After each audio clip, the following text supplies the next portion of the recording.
Hi, I'm Cody Stewart, representing Koryu Uchinadi under Hanshi Patrick McCarthy. In this KU quick tip, the second in the series on rotation, I would like to look at combining multiple techniques. Let's get started. If you recall from the previous video on rotation, we had 3 movements associated with every single technique. That being a wind-up, a follow-through, and a return to neutral. Let's have a look at how these combine for multiple techniques. When it comes to combining multiple techniques, there are 2 basic cases you have to concern yourself with.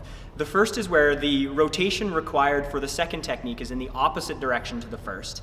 And the second case is where both techniques require the same direction of rotation. In the first case, where the 2 techniques require the opposite direction of rotation, the follow-through for the first technique serves as the wind-up for the second. So we have a set, a follow-through, and this position is our wind-up for the second. So we follow through directly into the second and relax. In the second case, where both techniques require the same direction of rotation, it is the return to neutral after the first technique that is carried through into a set for the second technique.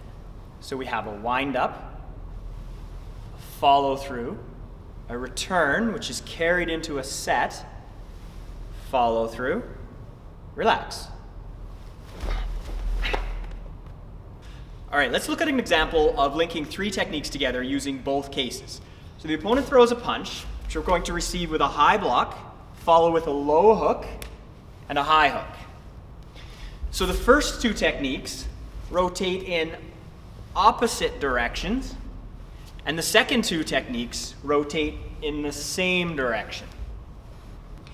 The wind-up in this case will be abbreviated by the necessity for speed, but fortunately the block in this case doesn't require a lot of power. So the punch comes, there's my set, my follow-through on the block serves as my wind-up for the low hook punch. So I follow through the low hook punch, rotating back in the opposite direction. My return then is continued into a wind-up for the high hook, rotating in the same direction. Now let's smooth that together. In this way, we can link any number of techniques together, ensuring that we have the proper body rotation to support the transfer of energy on each technique with a fluid transition between every one. That concludes the second video in the series on rotation. I'm Cody Stewart. Thanks for watching this KU Quick Tip.